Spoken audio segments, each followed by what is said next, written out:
మాకు అభ్యంతరం లేదు. చూపించడానికి కూడా ఇబ్బంది అవుతుంది. బీపులు వేయలేక మా వాళ్ళు కూడా చాలా ఇబ్బంది పడుతున్నారు. బీపులు వేసి అంటే అంత దాడి అవసరమా? అంటే వ్యక్తిగతమైన క్యారెక్టర్ అసాసినేషన్. ఇటువైపు కేటీఆర్, అటువైపు ముఖ్యమంత్రి రేవంత్ రెడ్డి క్యారెక్టర్ అసాసినేషన్ కూడా చేస్తూ ఉన్నారు. మంచి ప్రశ్న. కేటీఆర్ ఎప్పుడు చేయలేదు చెప్తాను మీకు.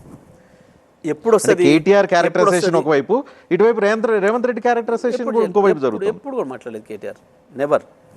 ముఖ్యమంత్రి ఎంత దిగజారి మాట్లాడినా కేటీఆర్ ఎప్పుడో ఒకసారి తన తండ్రిని అంటున్న బాధ ఎప్పుడన్నా కలిగినప్పుడు ఒక 2 సార్లు రియాక్ట్ అయ్యేమో కానీ అంతమంది ఎప్పుడు కేటీఆర్ స్వయంగా ఎప్పుడు మాట్లాడలేదు.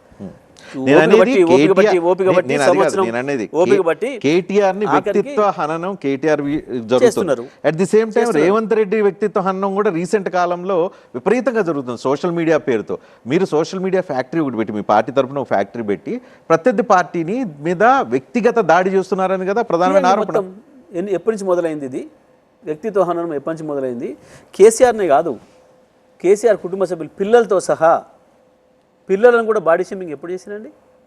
మా ప్రభుత్వం ఉండగానే కదా. మీరు ముఖ్యమంత్రి సింపుల్ మా ప్రభుత్వం ఉండగానే కదా కేసీఆర్ పిల్లల మీద, మనవన్ల మీద కూడా బాడీ షేమింగ్ చేస్తూ వేసింది. మీరు అన్నారు కదా పెట్టిన మా కేసులు ఎప్పుడు మేము మాట్లాడింది వాళ్ళ పిల్లల గురించి మాట్లాడలే, ఆయన గురించే మాట్లాడినాం. నేను ఇంత పొడుగున్నా 6 ఫీట్లు ఉన్నా 7 ఫీట్లు ఉన్నా 8 ఫీట్లు ఉన్నా అన్నట్టుగా ఆయన పోజులు కొట్టి మాట్లాడినప్పుడు చిట్టినాయుడు అని మేము కూడా మాట్లాడినాం.